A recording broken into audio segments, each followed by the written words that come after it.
important thing to me is what's next, and that's the way I've always been. Is what's next? What's next in life? What's next? Down the road. What's the game plan?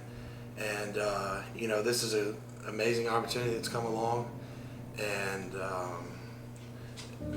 rarely do you have an opportunity to work with a bunch of people that you actually like and you want to work with, and that are also good, hardworking people.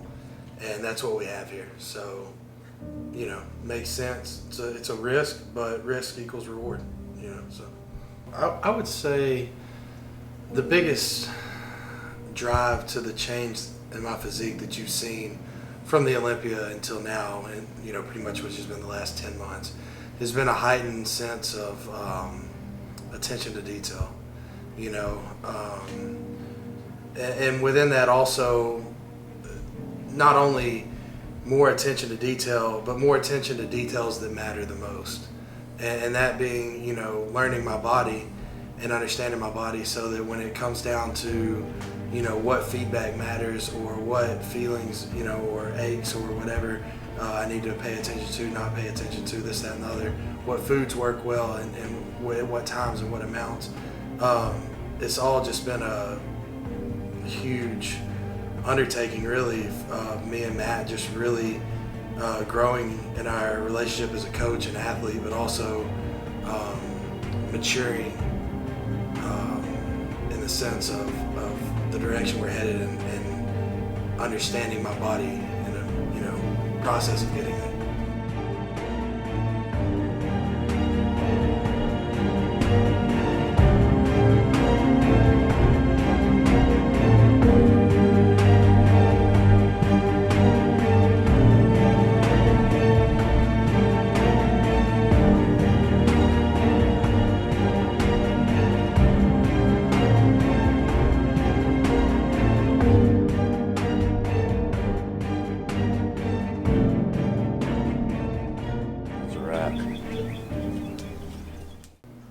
When it comes to the progress that Dallas has made since the Olympia, just to kind of echo what he said and expand upon it as well, I think really, the bottom line, if it came down to one thing, it'd be the communication that we have, and our relationship as a team, and how we approach things as a team.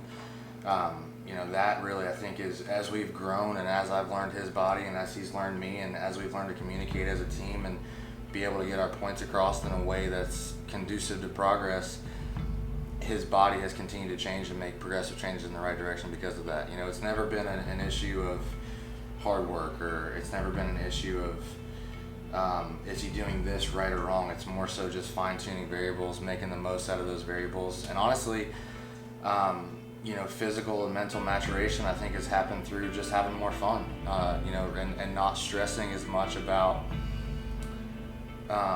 yes, there's pressure, and yes, there's stress, but also if we keep an emphasis on training, and we keep an emphasis on progress in the gym, more so than what's this person saying about me or what's that person saying about me, it's really going to just, get the distractions out, and that's what we try to do this year with what we've done. Yeah, we have a lot of people watching us, but at the same time, I think we have a lot of people that, people in the right positions that are supporting what we're doing. And that really drives us and motivates us and encourages us to keep pressing forward. So really, at the end of the day, I think our communication has just continued to improve, and that just shows in every aspect of what we're doing. I think that was the hardest thing for me to grasp, really. And then now that I have, I think it's totally evolved our coach-athlete relationship, or whatever, friendship, whatever you want to call it. But, you gotta reach a point where you gotta realize, like, he's the coach and you're the athlete. You know what I'm saying? And at the end of the day, like, he's there because you trust his guidance. Right. So you gotta fucking listen. Like, because if you don't, you're just gonna be stressing the whole time about this, that, and the other. And like, once I just like accepted, like, and gave him like full trust with everything and didn't worry about anything, it's been a breeze, man. So far this morning, we've had, basically. Typically during prep, I would wake up and do cardio every morning. The last few days, being as how we're inside of a week out from the show, some days Matt's had me do cardio, some days he hasn't. But point I'm getting at is one thing I make sure to do, like as soon as I wake up, I like to have my coffee. Then after I have my coffee, I like to start hydrating for the day. So typically, this is a liter and a half. I'll get in one and a half, so 2 to 3 liters of water prior to even having my first meal. And that way, that also keeps me from having to drink so much with the meals and between the meals, and avoids just bloat, but also keeps me hydrated. Kind of primes the pumps, gets everything going in the morning. So yeah, that's just something that one of my little morning things I do.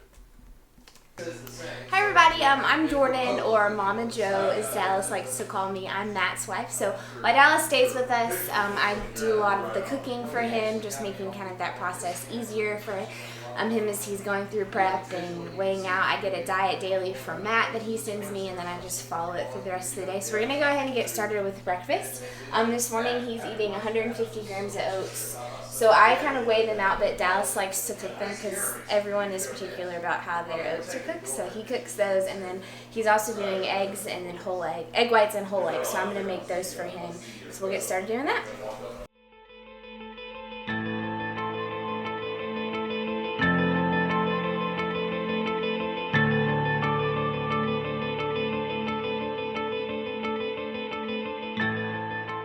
Cool things about Dallas living with us is Matt is constantly looking at him, and his diet changes. Sometimes it'll change, I'll get a diet in the morning, and then by the afternoon the diet's changed. I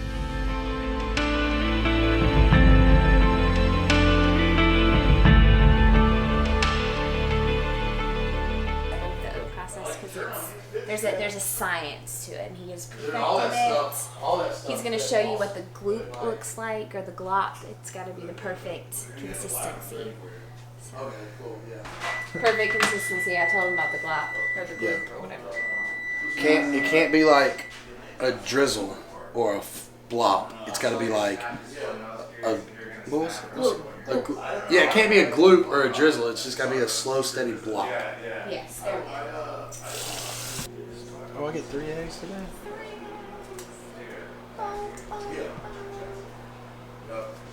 The exciting things in life. You get an extra egg. I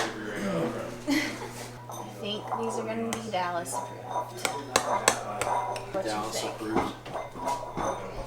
It's perfection. Perfection. See it one more time.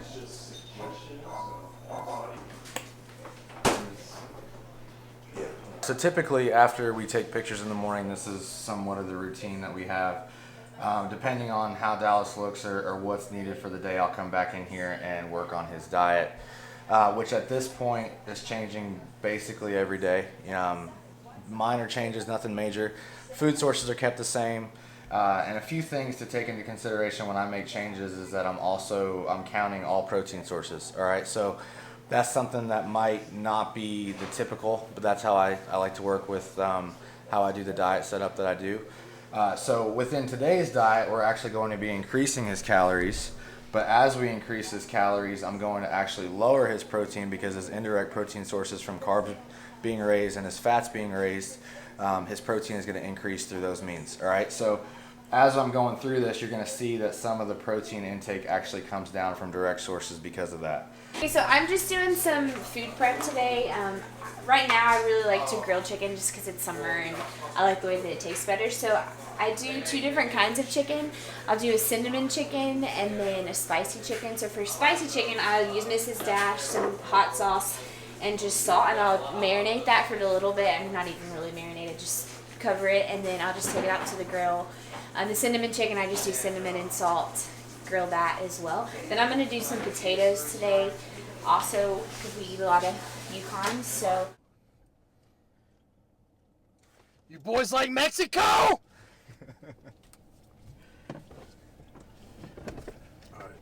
we're done.